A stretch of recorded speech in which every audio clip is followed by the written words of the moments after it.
warahmatullahi wabarakatuh. Alhamdulillah, wassalatu wassalamu ala rasulillah, asyhadu an la ilaha illallah wa asyhadu anna Muhammadan abduhu wa rasuluh, amma ba'du. Bapak Ibu rahimakumullah, khususipun guru kita Pak Ustaz Kiai Kawan kita yang wonten rawuh namun titip pesan kali kula monggo Pak Budi dengan kula lagi sakit jadi mungkin kalian barang sehat. Amin. Bapak-bapak, saudara ibu, judul kajian kita tentang enggang nika masalah Maulid Nabi Muhammad Sallallahu Alaihi Wasallam. Ya, kebetulan sekarang hari Ahad, besok Senin itu hari libur, dan lihat-lihat di kalender besok itu libur karena bertepatan dengan Maulid Nabi Sallallahu Alaihi Wasallam. Badan saling itu ono dengarani tanggal 12. Mboten dengarane malih besok tanggal 12. Pun niku manut ono wae dhewe. Gitu. Oke. Saya sudah membagi makalah kecil ini. Ya, kalau dikatuk dereng. Menawi dereng saya mau tentang ngaji kula. Ya. Menawi tirah mungkin juga lagi. Soalnya mubadir lagi nek boten dipun nanti tetap dipun asal dibaca ulang di rumah. Ya, kalau tidak paham, bisa diulang-ulang menjadi paham. Kita mulai dari biografi Nabi Sallallahu Alaihi Wasallam. Nabi Muhammad lahir di Makkah pada hari Senin tanggal 22 April 571 Masehi atau 12 Rabiul Awal 53 tahun sebelum Hijriah. Sebelum Hijriah yang dikenal sebagai tahun gajah. Kok garani tahun gajah menapa sekali? Soalnya pada saat itu ada raja namanya Raja Abroha yang ingin menghancurkan Ka'bah. Pasukannya itu mengendarai gajah. Namun Allah melindungi Ka'bah, akhirnya Allah mengirimkan burung yang disebut dengan burung ababil, gitu. Yang dengan burung itu maka tentara gajah dihancurkan bagaikan daun-daun yang dimakan ulat. Nah, diabadikan oleh Allah dalam surat Al-Fil. Alam taro kaifa fa'ala rabbuka bi ashabil fil, dan seterusnya. Mulai pas itu tahun itu disebut tahun gajah. Biasanya nama tahun itu juga dikaitkan dengan peristiwa yang luar biasa, ya, peristiwa yang luar biasa. Beliau putra Abdullah bin Abdul Muttalib dan Aminah binti Wahab yang lahir sebagai anak yatim. Ketika masih berusia 2 bulan di dalam kandungan, sang ibu, maksud saya masih di dalam kandungan sang ibu, mau tahu kleru, di dalam kandungan sang ibu, ayahnya meninggal dunia. Yang yatim.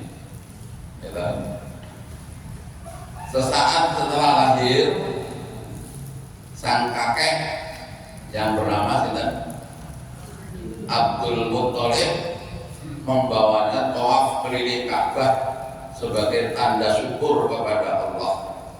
Abdul Muttalib pula yang memberinya nama Muhammad. yang berarti orang yang terpuji. Sesuai tradisi Arab zaman dulu, di mana persusuan bayi diserahkan kepada murdiat. Murdiat itu orang yang profesinya menyusui bayi.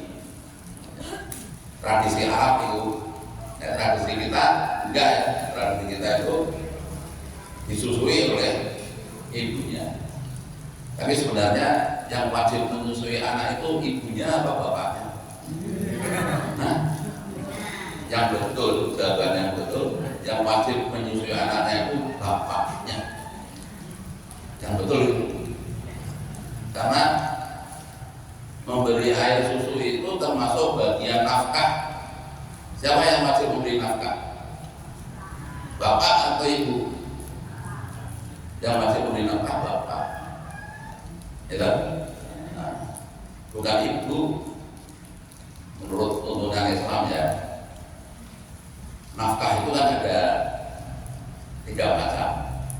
Nafkah ayah kepada anak, itu namanya nafkah furu. Nafkah anak kepada ayah, namanya nafkah usul. Ya, itu 2. Yang ketiga namanya nafkah awasi. Awasi itu menyamping adik kakak. Nah, yang keempat ada nafkah zaujah. Nah, dasarnya beda-beda ibu. Kalau nafkah anak kepada bapak, bapak kepada anak, dasarnya apa? Dasarnya kemampuan. Mana yang mampu itu yang wajib memberi nafkah. Apakah bapak wajib memberi nafkah kepada anak? Jawabannya mana yang mampu. Bisa jadi dulu waktu masih kecil anaknya, bapaknya wajib memberi nafkah kepada anaknya. Tapi lama-lama kan bapak itu kan semakin tua, semakin loyo, anaknya semakin sehat, bergas. Akhirnya yang wajib memberi nafkah jadinya anak kepada ayahnya. Nah, tadi itu aturan Islam. Yang nafkah awasi, siapa yang wajib memberi nafkah? Adik kepada kakak atau kakak kepada adik? Jawabannya mana yang mampu dan punya kelebihan. Nafkah zaujah, nafkah kepada istri, siapa yang wajib memberi nafkah? Istri kepada suami ataukah suami kepada istri? Ayo. Jawabannya suami wajib memberi nafkah kepada istri. Mampu orang mampu tetap wajib usaha. Kalau ada istri yang memberi nafkah kepada suami, sedekah. Itu apa itu? Itu. Nah, itu bedanya itu. Maka kalau ada suami kaya mengeluarkan zakat diberikan kepada istri, boleh nggak? Jawabannya tidak boleh. Karena istri nanti mendapatkannya dari jalur nafkah. Tapi kalau istri kaya, suaminya miskin, bisa nggak istri memberikan zakatnya kepada suaminya? Bisa. Nyomas pakai zakat sama maraton. No. Setelah sang suami mendapatkan zakat dari istrinya, mas sampeyan saya kira ya sugih to, wis entuk zakat dinafkahi. Nafkahku. Bali meneh. Ini dari segi hukum fikih ngoten niku. Jadi termasuk nafkah itu ya ASI, air susu ibu. Tetapi bedanya ini sekedar ini biar paham ya. Tetapi ibu punya hak menyusui anak, punya hak. Sehingga seorang bapak tidak bisa menyusukan anaknya kepada wanita lain kalau tanpa izin ibunya anak itu. Begitu. Tetapi ibunya anak nanti resikonya pada saat dia menyusui anak tidak mendapatkan nafkah karena menyusui anak. tapi karena dia sebagai istrinya. Nah, beda ya. Orang itu mas, aku sakit nafkahin double. Kalau double di siji, aku jadi bojomu. Nomor loro, aku jadi sing nusoni anakmu. Double lu, betul iso. Lu barang nusoni anakku kena karena hakmu. Kata itu ya, nenek teng Indonesia, teng Arab itu tradisinya itu anak yang baru lahir itu disusukan kepada wanita lain yang memang profesinya menyusui anak. Jadi ada yang profesinya begitu. Yang tadi kira orang wanita profesinya menyusui anak orang lain, gitu enggak? Perlu dianaknya kalau apa? Ya, oh itu. Nah, siapa yang menyusui anaknya Aminah atau Nabi kita Muhammad SAW itu yang menyusui adalah yang pertama Suwaibah al-Aslamiyah, menyusui Rasulullah selama beberapa hari sebelum kedatangan Halimah as-Sa'diyah. Suwaibah ini budak miliknya Abu Lahab. Abu Lahab itu siapa? Abu Lahab itu pamannya Nabi. Hebat, pamannya Nabi itu namanya Abu Lahab. Dia Abu Lahab itu sangat senang begitu mendengar berita Aminah telah melahirkan anak. Yang memberi kabar Suwaibah. Saking senangnya bahwa Aminah punya anak, langsung Suwaibah yang memberi kabar itu dimerdekakan oleh Abu Lahab. Wes tak merdekakan. Malah saya ya di anak yang Aminah mang susui. Maka akhirnya Nabi menyusul kepada Suwaibah beberapa hari. Ada dalam riwayat 3 hari ya, menyusul kepada Suwaibah. Ya. Dibalik lagi halaman 2. Lalu yang kedua yang menyusulkan Nabi itu adalah Halimah binti Abi Lu'aib dari kabilah Bani Sa'ad. Halimah menyusui Rasulullah sampai sempurna 2 tahun. Namun Rasulullah tetap bersama Halimah hingga usia 4 tahun. Nah, Halimah itu lumayan desa, di desa. Karena tradisinya Selusen, kalau orang Arab, orang Mekah punya anak dikirim ke desa biar dia bisa menghirup udara segar dan bisa mendapatkan bahasa Arab yang fasih. Kalau bahasa kota itu Arabnya wis campur bahasa pasaran. Tapi kalau bahasa sing halus, sing apik itu biasanya ada di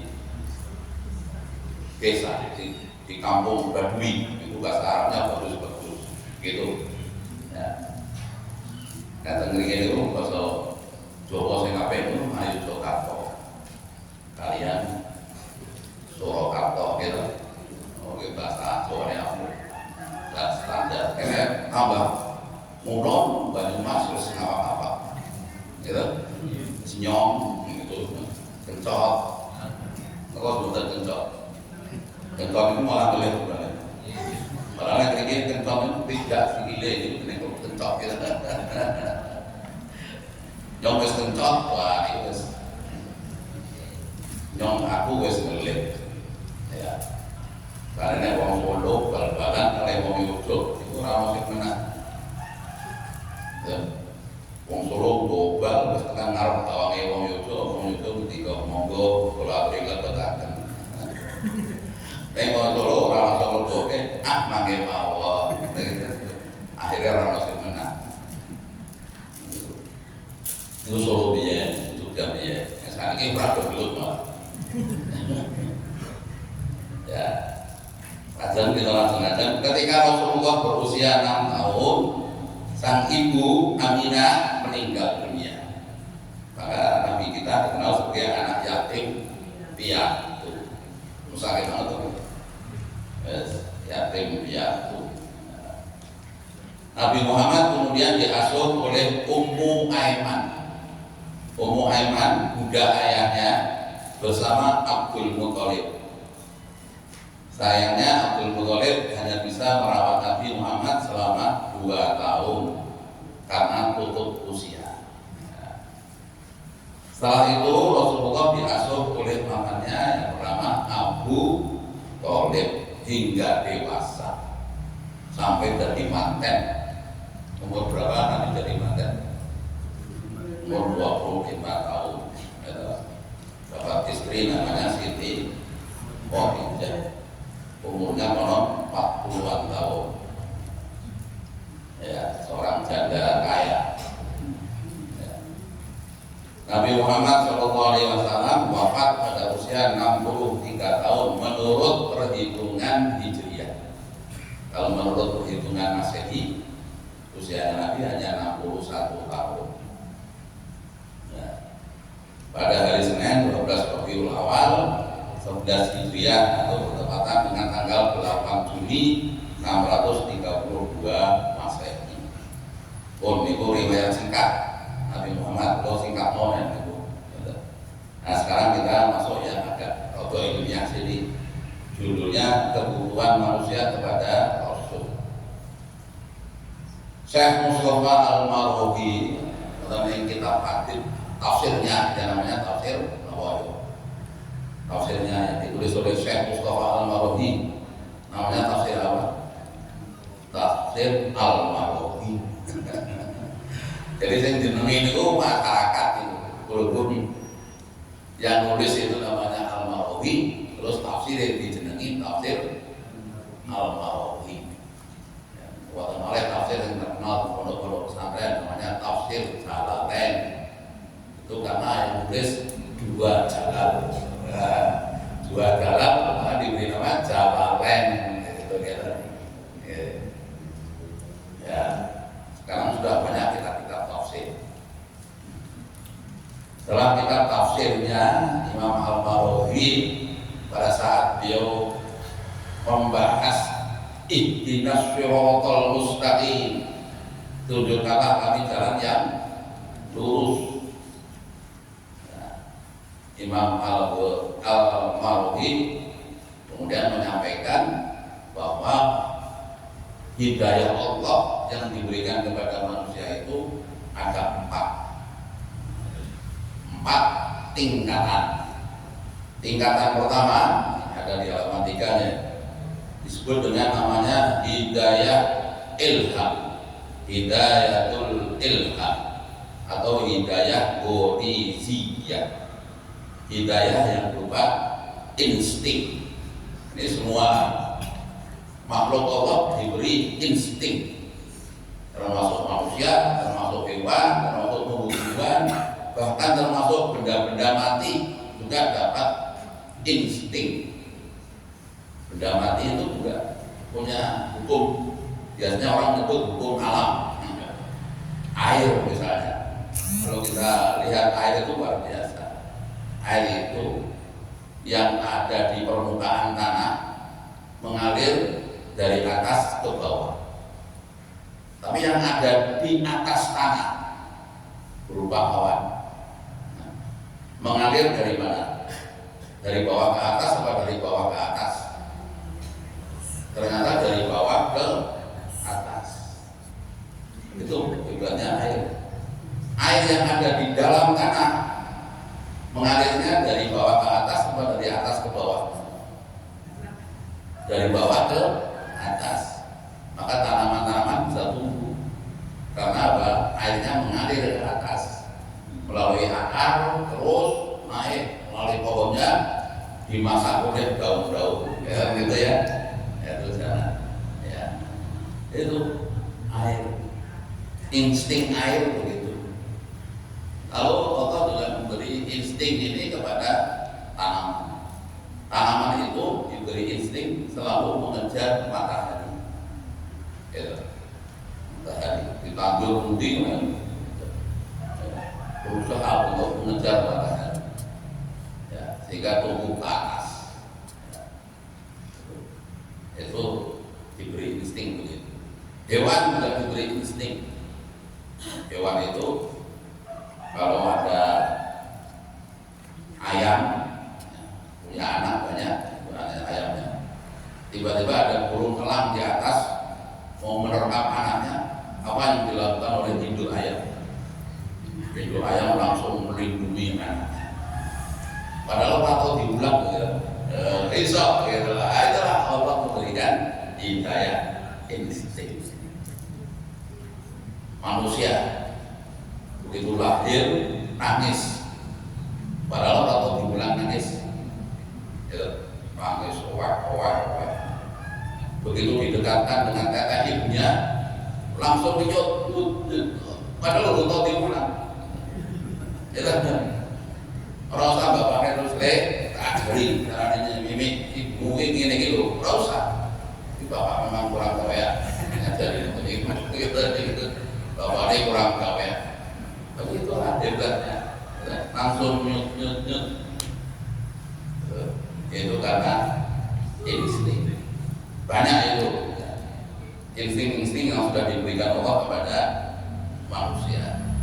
Laki-laki tiba-tiba menyukai wanita, terus diulang. Pak Guru atau ulang, bocah ini ngerti. Belum ya, ngerti senang kalau tahu itu. Jangan kami gitu, bawa ibu senang betul. Ya senang betul. Itu karena insting.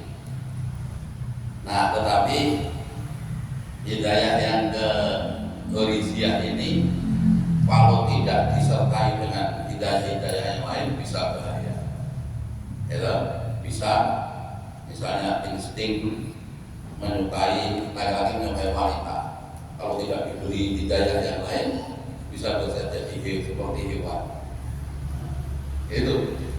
Maka Allah kemudian memberi hidayah yang kedua, namanya hidayah khawas, hidayatul khawas atau hidayah hissiyah, hidayah yang berupa panca indera.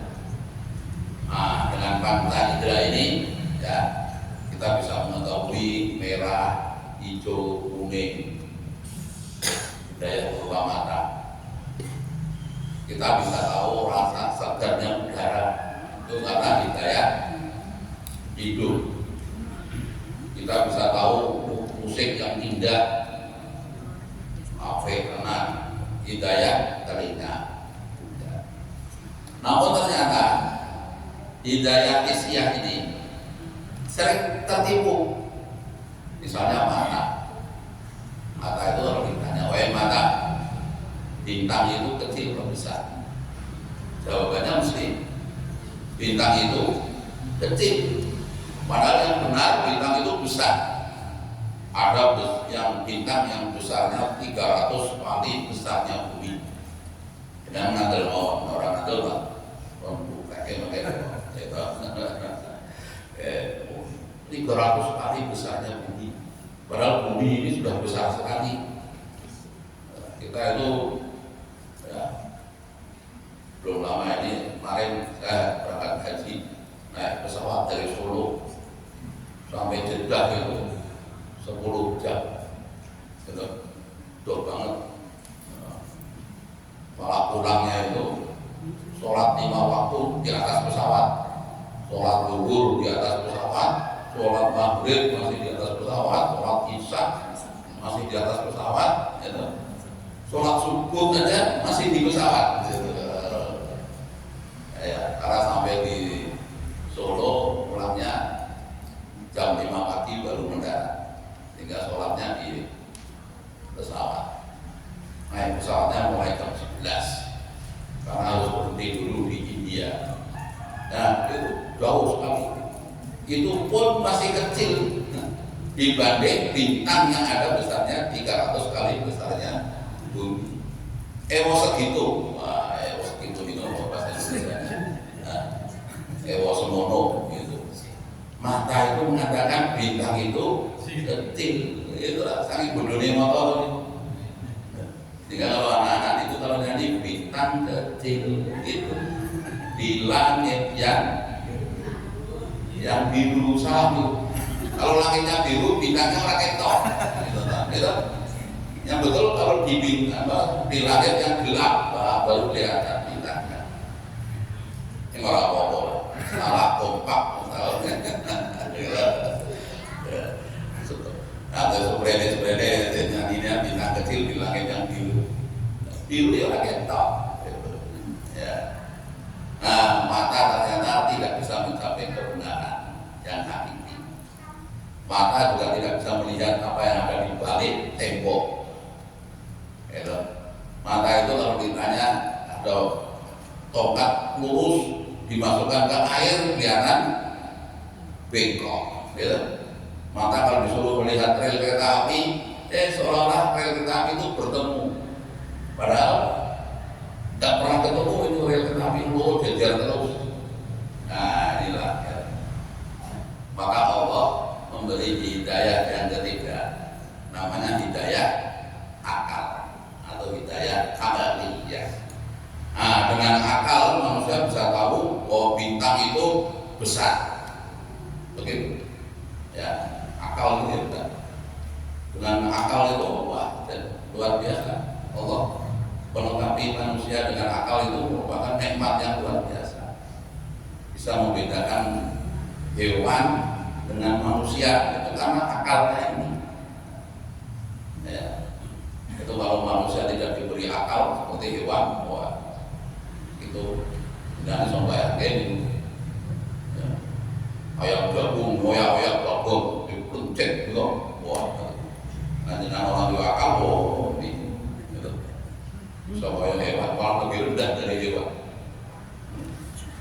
Bukti ini yang ngomong minggu badut kambing nanti muncul terus menghamili betina kambing itu tombol yang dihamili itu mata perut mau malah mesum. Ayo tombol yang dihamili itu mesti mata perut badutmu mau orang itu lagi waktu itu mana itu mata perut tapi jenengan tapi dua anak-anak terus muncul menghamili tombol-tombolnya mata perut mau malah mesum-mesum. Nah, mesum-mesum artinya apa? Kalau manusia tidak diberi akal itu betul lebih rendah derajatnya dibanding hewan. Nah, tetapi manusia kalau hanya dengan akal ternyata tidak bisa mencapai kebenaran yang hakiki. Banyak hal-hal yang tidak tercampur oleh akal. Contohnya, apa yang akan terjadi setelah kita mati nanti? Bagi tahun 2024, tahun 2124, itu jenengan kabeh iki sedona kono wae. Ya. Tahun 2124, Bapak pun Pak. Tahun 2124 wis ora iso ngaji nang iki. Nek pulang ngaji nang kene iki bebo kabeh apa. Tahun 2124. Masalahnya belum barang ini harus main 12. Dan kalau tak kira saya sudah kita tas kira saya ngerti umur keluar itu mau 100 tahun kudel kata niku wah niku arang-arang kali ini masjid-masjid itu saya ini mungkin itu pengumuman takut dilakukan panjenenganipun wah mesti kanthi yuswa 81 tahun itu sing krungu niku biasa aja, wis pantes, siti. Gitu. Arang-arang mati Yusuf 130 tahun. Nah, apa yang akan terjadi setelah kita mati? Akal nggak tahu. Karena akal itu hanya terbatas hal-hal yang sifatnya empiris. Kan belum tahu mau mati mulai kan ramah. Wis mati wis 12 tahun mulai. Padahal ini pun mau mulai tenang, malah bubar lagi mulai. Terus 100 tahun mulai ini dengan temudi terus kelas akal orang itu. Nah, disinilah perlunya Hidayah yang keempat namanya hidayatul adyan wasyara'ih. Hidayah berupa agama, kira berupa wahyu. Di sini pentingnya wahyu. Ya, ini bon itu halaman telu bon rampung, halaman papat bon rampung, sebetulnya itu. Dan ini halaman 5. Halaman telu itu pun tak terangkan kok. Dan ini halaman 5. Rasulullah anugerah untuk manusia. Jadi Allah itu saking sayangnya kepada umatnya, para manusia, lalu diberi hidayah wahyu. Dengan wahyu inilah maka kita bisa tahu apa yang akan terjadi setelah kita mati. Dunia ini nanti apa yang akan terjadi setelah hancur kiamat. Nanti ada surga, neraka, ada siratal mustaqim. Pokoknya itu yang tahu, yang memberitahu adalah syariat, akidah, agama. Ya. Di dalam surat At-Taubah ayat 128,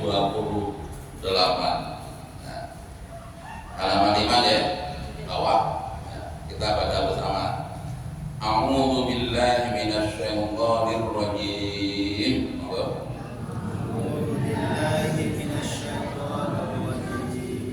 Laqad ja'akum rasulun min anfusikum azizun 'alaihi ma 'anittum harisun 'alaikum bil mu'minina raufur rahim. Dan sungguh telah datang kepadamu seorang rasul dari dirimu sendiri. Dari dirimu sendiri itu maksudnya dari diri manusia. Jadi Allah menurunkan rasul itu dari jenis manusia, sesama manusia. Sebab kalau Allah menurunkan dari jenis malaikat, awalnya dia besok itu. Para malaikat orang tahu madang, gitu. Biar ini lu Aisyah, malaikat orang duwe nafsu, orang pengen duwe bojo, orang pengen duwe anak, gitu. Result itu, Allah menurunkan dari jenis manusia sendiri. Yang manusia itu bisa kita tiru, rasa sama manusia. Nabi itu yang makan, yang minum, yang menikah, begitu. Ya. Dan Rasul ini sangat sayang kepadamu. Rasul Nabi Muhammad sangat sayang kepada kita dan sangat mengharapkan kebahagiaan kita sebagai umatnya. Ya. Dan Rasul itu Raufur Rahim, sangat penyayang kepada umatnya. Dari halaman 6. Tugas Rasul, utusan Allah itu apa? 1. Menjelaskan keberadaan Allah sang pencipta alam, ma'rifatullah. Akal manusia itu memang sampai untuk mengetahui adanya Allah. Nek kaya apa Allah itu? Akal tidak bisa. Bisa jadi orang dengan akalnya mencari Tuhan yang ketemu hantu, begitu bisa jadi, sehingga nanti akan percaya kepada adanya Nyai Roro Kidul, belum? Iya, karena kita Yojo itu kalau nama Nyai Roro Kidul itu peti berhenti, padahal Nyai Roro Kidul itu bisa jadi, ya, itu hanya ada dalam pikiran manusia. Dari pikiran manusia, nah, itu bisa. Sekarang kan banyak Tuhan-Tuhan yang sudah mati, Tuhan-Tuhan dalam pikiran maksud saya yang sudah mati. Misalnya para petani dulu itu yang dipuja-puja namanya Dewi Sri, gitu. Dewi Sri sekarang sudah mati, dibunuh oleh pupuk Korea. Orang tidak lagi mencari Dewi Sri, tapi mencari pupuk Korea. Mulanya pupuk Korea itu jenenge Pusri. Pusri itu ngapusi kue Sri. Nah, orang pelayaran, itu ngomong YouTube biasanya nyebut apa? Gandrik Ki Ageng Selo, gitu. Saat ini Ki Ageng Selo mati dibunuh oleh penangkal petir. Tadi itu. Nyai Roro Kidul sih tak kepukin soalnya dari wonten alat yang bisa memecah ombak laut selatan. Mulanya nek teng Cilacap itulah wonten pulau namanya Pulau Nusa Kambangan. Pulau Nusa Kambangan itu fungsinya antara lain di samping untuk memenjarakan orang-orang yang perlu dipenjara secara khusus, di sana juga bisa memecah ombak laut selatan sehingga ada pelabuhan Cilacap. Nah, maka yang di sana tidak Nyai Roro Kidul, tapi anaknya namanya Nyai Blorong. Nah, tenggat pantai utara, Kalongan itu yang berkuasa di sana cucunya namanya Dewi Lanjar. Dewi Lanjar itu malah digoleki kalau nom-nom. Nah, Puro Dewi Lanjar lagi pacaran, Puro Dewi Lanjar berarti Arab jodoh nih. Itu sholat di Dewi mana Dewi Lanjar. Nah, Nyai Roro Kidul itu Dewi dari Kombai seperti. Itulah kalau hanya menggunakan akal, manusia tidak bisa mencapai kebenaran hakiki dalam hal mencari Tuhan. Diberi wahyu lewat Nabi, akhirnya kita bisa mengenal Allah. Allah itu punya sifat-sifat yang disebut dengan Asmaul Husna. Kira itulah seperti itu.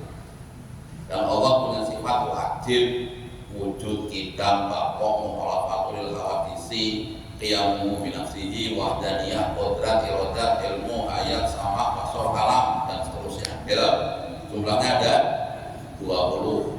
Sifat mustahilnya juga ada 20. Kira jadi 20 tambah 20 40. Sifat jaiznya pinten? 1. Jadi 40 siji ditambah nanti sifat wajib Rasul 4. Jadi 45. Sifat mustahil Rasul 4. Jadi 49. Sifat jaiz Rasul siji jadi 50. Mulanya dikenal dengan istilah aqaid 50. Dan tadi kita perlu tahu juga aqaid 50. Dengan Rasul kita tahu ada istilah aqaid 50. Inilah yang disebut dengan ma'rifatullah. Kemudian yang kedua, menunjukkan tata-tata hubungan dengan Allah, kaifiah ibadah. Kalau dengan akal nggak bisa, karena yang akan menerima ibadah kita itu kan Allah. Cara nompo ibadah ya itu Allah. Maka harus sesuai dengan aturan yang sudah digariskan oleh Allah. Reso gawe-gawe, gitu loh. Misalnya dengan sowan Sri Sultan. Nah, pengen ketompo di sowane ya kudu manut karo aturan Sri Sultan ora iso gawe akal dhewe. Senajan jenengan mantep. Misalnya harapan sowan Sri Sultan nembe lunggah teng mriki iki, nang kebutuhan mriku niku itu boten maju dalem ngadeg mawon. Gitu. Mantep kok. Ora ento dagang manu niku. Dagang orang aja. Mesti dan pelaku tetangga yang ini lakunya laku nopo laku bodoh gitu deprong nggak tahu itu jenengan ngosok kurang mantep wah aku nih laku bodoh kurang mantep aku glosor wae rumah kali itu glosor itu aku yang menghinakan diri loh kira-kira ditompok gitu orang ditompok soalnya nopo tidak sesuai dengan aturan yang sudah digariskan oleh Sri Sultan. Kata niku, demikian pula kita dalam hal ibadah kepada Allah sudah diberi aturannya. Sholat subuh dia rakaat, dengan wahab ora mantap ya nomor rakaat. Kita tambahi sholat subuh dan 20 rakaat. Ora ditompo ana. Ya kan? 20 rakaat niku penting ditompo. Dhuwur 4 rakaat. Mulai dalam masalah ibadah ketentuannya semua haram dilakukan kecuali ada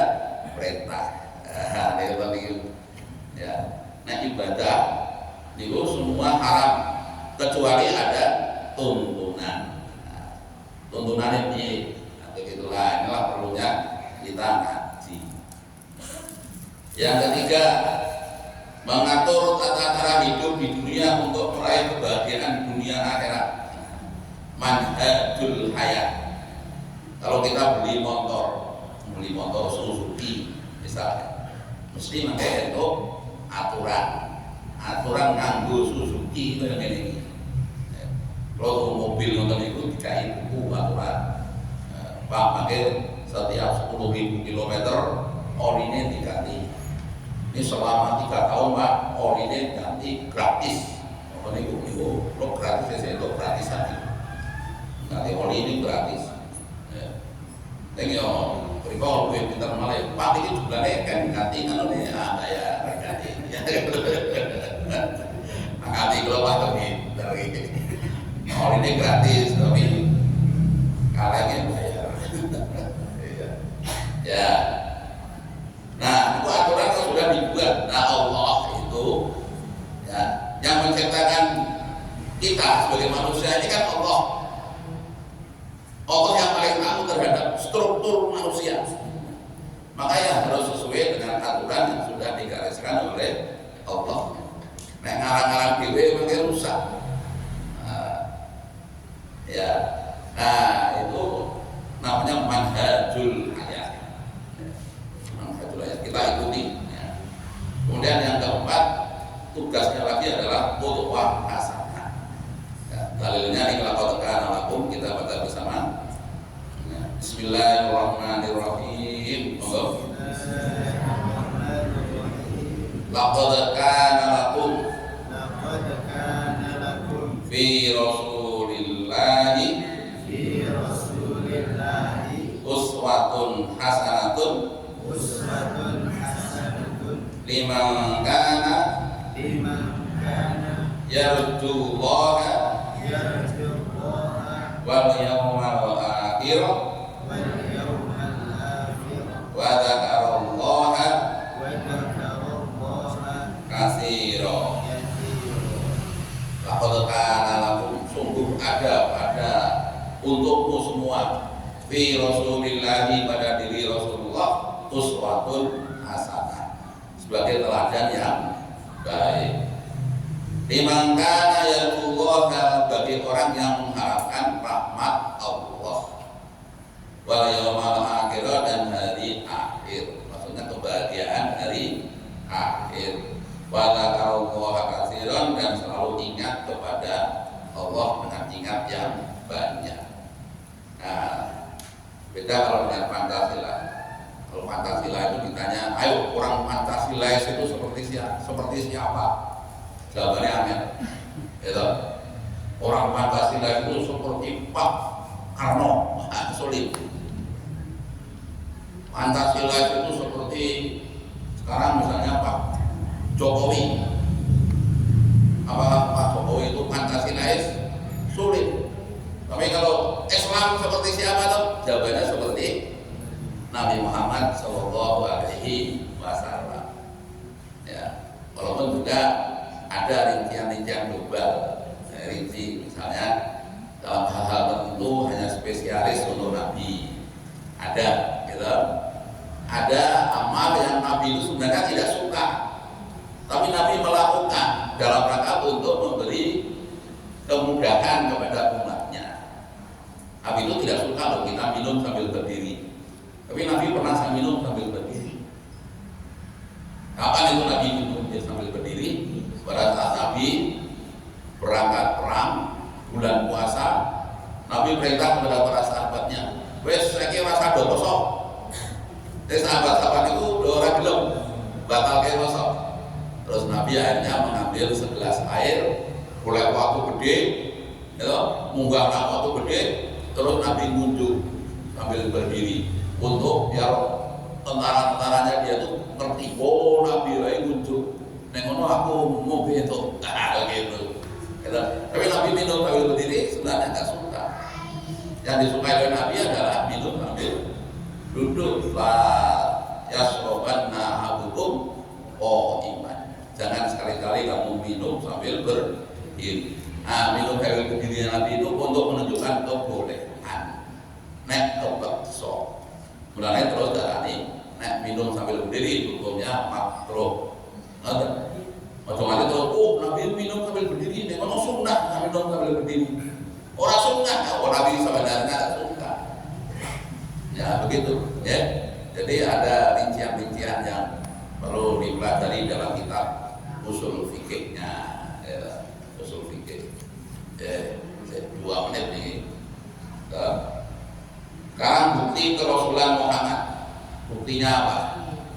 Jawabannya bukti kerasulan Muhammad SAW itu bisa kita lihat dengan di Al-Quran. Nah, setiap nabi itu oleh Allah dilengkapi dengan mukjizat. Mukjizat itu hal-hal yang di luar adat, di luar kebiasaan, ya, sebagai bukti kerasulan. Misalnya Nabi Musa itu mukjizatnya apa? Tongkatnya penuh ke segoro jadi tol. Wah, gitu. Tapi kan hanya berlaku hanya saat itu, gitu. Misalnya tadi orang yang mau nemu tongkatnya Nabi Musa, misalnya Jokowi nemu, wah tekan Nabi Musa, penuh ke segoro itu orang lagi jalan tol. Aneh, duwe itu malah puluhi kabeh dadi tol kabeh.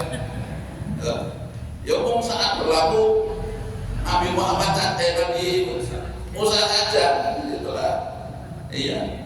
Tapi beda dengan mukjizatnya Nabi Muhammad, Al-Quran. Tidak hanya berlaku saat Nabi saja, sampai sekarang masih tetap menjadi mukjizat. Itulah, ya. Apa letak kemujizatnya Al-Quran? Terletak pada fasohah dan balaghahnya. Susunan kata-katanya itu sangat indah, nggak bisa ditandingi. Awet dhewe itu kadang-kadang nonton itu kata-kata mutiara, protokol mutiara ini dia wah awet tenang, ya awet tenang, rumasannya awet dhewe awet tenang.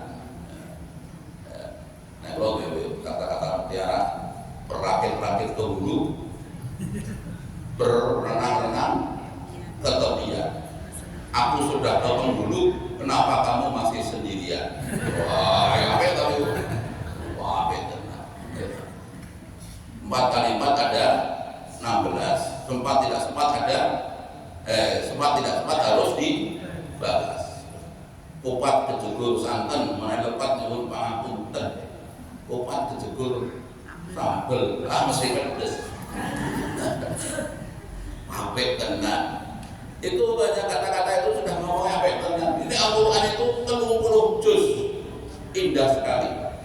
Qul a'udzu bi rabbin nas, gitu.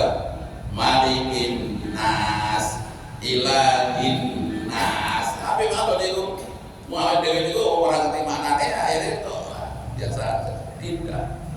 Sampai-sampai Allah menantang dalam surat Al-Baqarah ayat 23, wa in kuntum fi raibin mimma nazzalna ala abdina fa'tu bi suratin min misli. Yen sira kabeh yakin bener Al-Qur'an, datangkan satu misal dari Al-Qur'an, satu surat saja. Wa tamu syuhada'akum, ada para pakar-pakar min dunillah selain Allah, in kuntum shodiqin, jika kamu benar-benar orang yang benar. Yang kedua, di dalamnya terdapat berita dan janji mengenai masa yang akan datang yang kemudian terbukti kebenarannya. Yang ketiga, di dalamnya terdapat fakta-fakta ilmiah yang tidak mungkin diketahui manusia di tanah Arab pada waktu itu. Misalnya memiliki surat Al-An'am ayat 125.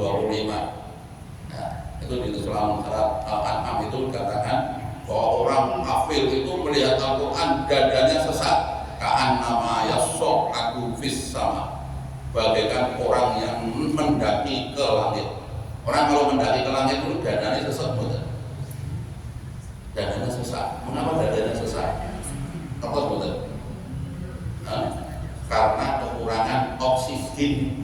Nang langit itu orang oksigen, banyak para ibu bawa oksigen dari bawah atas, kan di atas nggak ada oksigen.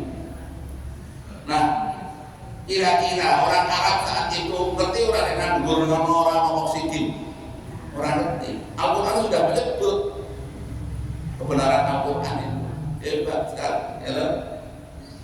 Yang keempat, membawanya hanyalah seorang nabi yang ummi. Ummi itu tidak bisa baca tulis.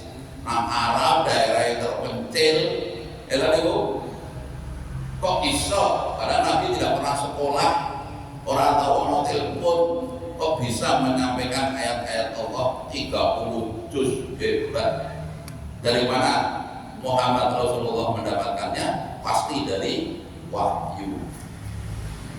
Terjamin keselamatannya. Dan sampai-sampai ada seorang sahabat mengatakan, kalau tidak salah Umar bin Khattab mengatakan, saya lebih percaya Muhammad sebagai Rasul daripada saya ini anaknya Pak Khattab. Gitu ya. Muhammad sebagai Rasul ada buktinya Al-Quran, tapi saya anaknya Pak Khattab, siapa yang bisa membuktikan? Ayo nanti seorang buka ini dengan betul-betul anaknya ayah jenengan. Ayo angel loh, tetap tes DNA, orang DNA. Betul. Apakah anak yang kita aku selama ini betul-betul anak kita? Nah, belum mesti itu saja deh. Saya merasa aku. Yang paling ngerti soal ibu nih. Pak boleh jadi pada saat Pak Khattab pergi ke kantor, datang Pak Khattab yang lain. Ya, saya merasa aku yakin mau. Gitu. Tapi ini maksud saya ingin membuktikan kebenaran Muhammad sebagai Rasul itu ada jelas. Kopi itu yakin Al-Quran. Tapi kalau kebenaran kita anak ayah kita itu doni, istilah hadis. Doni itu yakin, nih orang kata yakin. Pun jam itu. Terusnya banyak di bawah yang enggak. Benar toh memang di makalah ini di Rasulullah Muhammad itu terus kewajiban kita ya, halaman 8 kewajiban kita kepada Rasul yang mengikuti mempelajari. Mungkin wonten manfaatipun macam itu malah tunggu 5 menit itu. Turun pangapunten pun tunggu 5 menit. Mungkin wonten manfaatipun ya.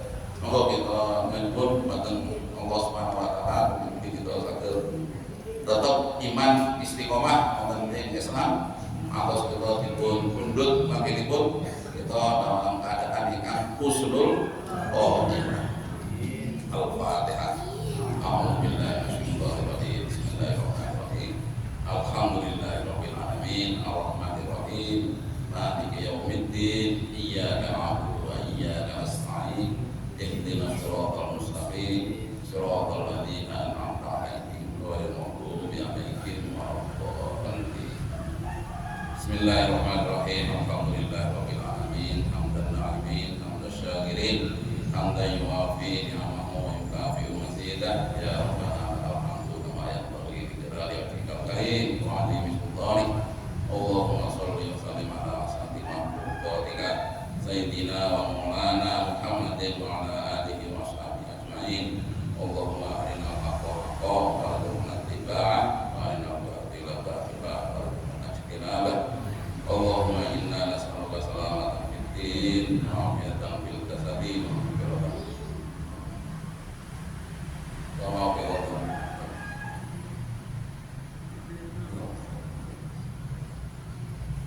Rabbana hab lana min azwajina wa dhurriyyatina qurrata a'yun waj'alna lil muttaqina imama waj'alna lil muttaqina imama waj'alna lil muttaqina Rabbana atina fid dunya hasanah wa fil akhirati hasanah wa qina adzabannar wa qina adzabannar wa qina adzabannar walhamdulillahi rabbil alamin. Assalamualaikum warahmatullahi wabarakatuh. Waalaikumsalam warahmatullahi wabarakatuh. Terima kasih kami ucapkan kepada Bapak Ustaz Dr. Hamzah Haji Muhammad Wiranto yang telah menyampaikan tausiah agamanya pada pagi